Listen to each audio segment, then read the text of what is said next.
Fala aí galera, beleza? Sejam bem-vindos a mais um vídeo do nosso canal. Vídeo de hoje, nós vamos trocar uma ideia sobre o Helg. Saiu um comunicado ao mercado aí a respeito desse fundo e eu quero olhar aqui com vocês, que é o seguinte: a alavancagem fazendo mais uma vítima, né? A gente já viu aí vários fundos sendo vítimas da alavancagem, ASMT, XPPR e agora chegamos no Helg. O que aconteceu aqui no Helg? Ele soltou esse comunicado falando o seguinte: que vem comunicar aos cotistas e ao mercado que, a partir do mês de março de 23, o resultado caixa do fundo não será distribuído mensalmente, com o objetivo de se viabilizar opções para o cumprimento das obrigações do fundo. O resultado caixa acumulado não distribuído será incorporado ao patrimonial. Evidentemente, o dinheiro vai pegar e vai ficar no caixa, podendo ainda ser distribuído tão logo ocorra um ou mais eventos de liquidez para a quitação das obrigações. Entenda eventos de liquidez como venda de algum ativo. Vamos entender a situação? Qual que é a situação? Hoje, esse fundo ele tem uma alavancagem na casa de 31%, que é considerável, uma alavancagem alta. E ele tem pouco dinheiro em caixa. Se a gente pegar aqui o que ele tem de disponibilidade, dá algo próximo de 7 milhões de reais aí, mais ou menos. O que acontece? Ele tem essa parcela, essa terceira parcela do Log Camaçari de 58 milhões, que é corrigida pelo CDI, que vence em dezembro. Então, ele tem que pagar essa parcela até dezembro. Claro, se ele reter os rendimentos, ele vai conseguir juntar dinheiro para pagar essa parcela? Sem chance, não vai. Mas é uma alternativa. A gente tem que pensar o seguinte: isso que ele está fazendo de reter rendimentos é algo ruim? É algo ruim. É algo que o cotista não quer? De fato, o cotista quer rendimento. Mas se você olhar com uma outra ótica e olhar de maneira pensando um pouco mais no futuro, é a melhor coisa que um fundo alavancado pode fazer. Por quê? Porque para cada real que ele para de pagar para você e paga a dívida, lá na frente é o crescimento orgânico. Que ele não vai ser um crescimento orgânico fazendo isso. Um ponto que a gente tem que ver no Helg é o seguinte: ele gasta hoje algo próximo de 700 mil reais com despesas financeiras com propriedades, juros, né, pagando juros. E a receita dele mensal, a distribuição dele mensal é na casa de 1 milhão de reais. Então, 1 milhão de reais aí ele não distribui, ele distribui, e esse dinheiro, se ele pegar esse dinheiro e ficar com ele dentro do fundo, se a gente pensar aí até o final do ano, faltando aí cerca de 9 meses, ele vai ter algo próximo de 9 milhões de reais.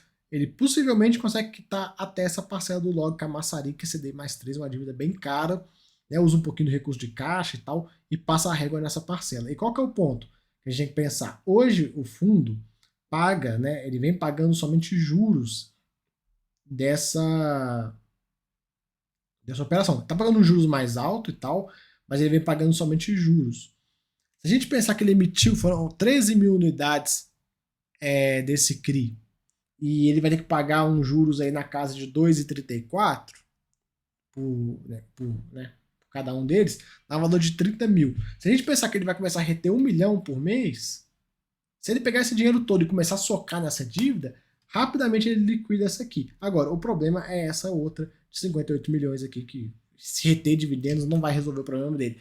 Mas o que o cotista tem que pensar é o seguinte: tá vendo essa despesa aqui de 658 mil reais? É referente a isso aqui, ó, essas parcelas mais elevadas do início aqui da dívida, esses juros mais elevados. Se a gente pensar aqui que se o Helg liquida essa dívida e se livra dessa parcela, já é um ganhozinho pro cotista, né? Já dá um caldinho a mais na distribuição. E esse valor aqui ele vai dar vai ter uma queda. Então, assim, cara, é um movimento ruim, não é legal, sei que muitos de vocês vão estar putos, mas eu vejo até de certa forma com bons olhos para consertar a cagada, né? Para consertar a cagada que a gestão fez de alavancar demais e tal, o cenário macro não muito bom. Claro, evidentemente, falta num momento como esse um alinhamento de interesses. Porque se o cotista vai deixar de receber dividendos por conta de alavancagem, por conta de, querendo ou não, o gestor ter errado a mão nessa história, o gestor também, né, tem que ter uma sinalização de falar, cara, nós vamos reduzir o nosso aqui também. Eu acho mais certo. Não precisa reduzir muito, né? Não, vai, tira a taxa inteira. Não, mas que tem que ter uma redução para mostrar um alinhamento com o cotista e falar assim, cotista, fizemos cagada aqui e tal, vou corrigir e tô tirando o meu também. seria interessante, porque, como eu disse, para cada real que entrar para pagamento de dívida, melhor fica o fundo lá na frente. Então, se a gente pegar aqui de despesas operacionais, né, eu imagino que envolve as taxas de gestão, de administração, etc., e diminuir isso aqui também, é mais dinheiro ficando retido para o fundo conseguir pagar essa dívida o mais rápido possível. Cara, isso é uma situação chata, vem acontecendo, a gente viu a SMT, foi o primeiro fundo a fazer esse tipo de movimento, agora vem o Helg, e, cara, deve começar a ficar cada vez mais a gente ver fundos fazendo isso, até porque o cenário está muito ruim para captar, fazer mesmo, essa parcela que ele tem de 58 milhões de reais, isso aí vai sair caríssimo. Se a outra parcela sair o CDI mais 3, essa de agora de 58 milhões, se ele for fazer nos mesmos moldes, que eu nem sei se ele vai conseguir fazer, meu amigo, vai vir cara também. Então, assim, a alavancagem está fazendo vítimas e o momento do país também não ajuda, porém, é um caminho, não é um caminho ruim, viu? Eu acho que o mercado tem que maturar isso na cabeça. Ah, beleza, vou ficar sem receber dividendos agora, mas quando eu pegar e liquidar essa dívida lá na frente, acaba a despesa financeira. Caso que aqui no caso do Helg, a gente está tendo uma despesa financeira um pouco alta e tal, mas se você pensar lá na frente, você vai ter um ganho, né? Você vai ter um ganho operacional aí, de fato um crescimento orgânico. É uma coisa que a gente bate muito pé, né? Eu já bati muito pé sobre a alavancagem, que é justamente o fundo não conseguir crescer orgânico. O fundo imobiliário não cresce de forma orgânica. Porque toda vez que ele quer crescer, que ele quer pagar uma dívida, o que ele tem que fazer? Ele tem que emitir. E aí cresce o bolo de dinheiro, mas cresce a quantidade de cotas. Nesse caso, o que ele está fazendo? Ele está retendo distribuição para bancar as dívidas e com isso, lá na frente, a gente vai ter um bolo.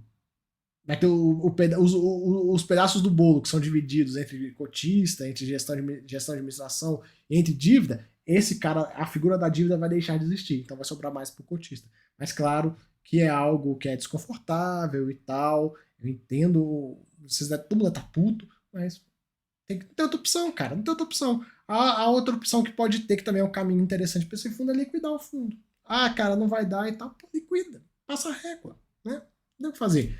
Mas aí vai depender dos cotistas grandes que tem participação nesse fundo aí. Essa NFF tem participação grande e tal. Enfim, vai ter que acabar sendo um movimento desse para conseguir resolver essa questão. E, lembrando, reter distribuição só vai resolver o problema, né, pelo menos assim no curto prazo, dessa parcela de 13 milhões, porque a de 53 não resolve. A de 53, meu amigo, eles vão ter que se virar para bancar essa brincadeira aí. Enfim, esse é o problema também, falando um pouco de alavancagem, quando o gestor alavanca, tem duas maneiras de alavancar, caso vocês não saibam, né? A primeira, você alavanca fazendo o CRI, então você faz o CRI e vai pagando o CRI e tal, que é a que eu prefiro, porque, querendo ou não, você pode negociar uma carência e tal, te dá uma margem um pouquinho melhor. E já é uma operação casadinha, o cara já pega o fluxo de aluguel, já casa, já fica tudo casado.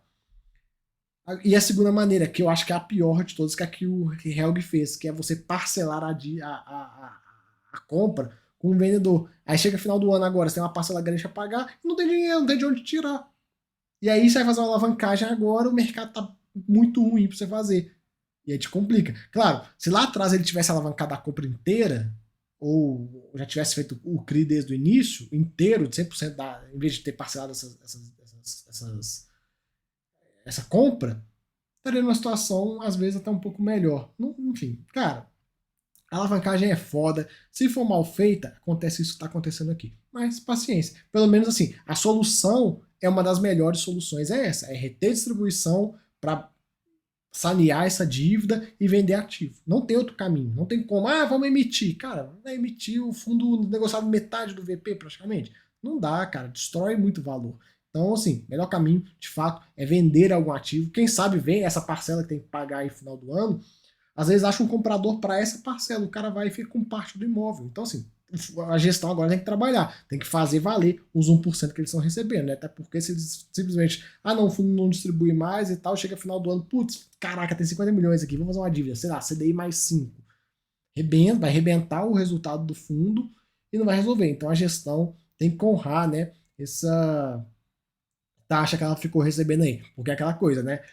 Quando dá merda em fundo imobiliário, quem paga é o cotista. A gestão continua tudo bem, né? É sempre assim. Então acho que seria legal por parte da REC chegar e falar, ó, cara, nós vamos dar uma sinalização aqui, vamos baixar a taxa de 1% para 0,8%. Só para compensar aqui, né?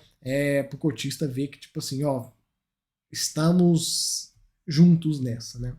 Enfim, é aquela coisa. Fundo imobiliário tem esse problema, né? A gente que tá aqui do lado não erra e acaba pagando a conta, sempre. Isso aí. Valeu, fui.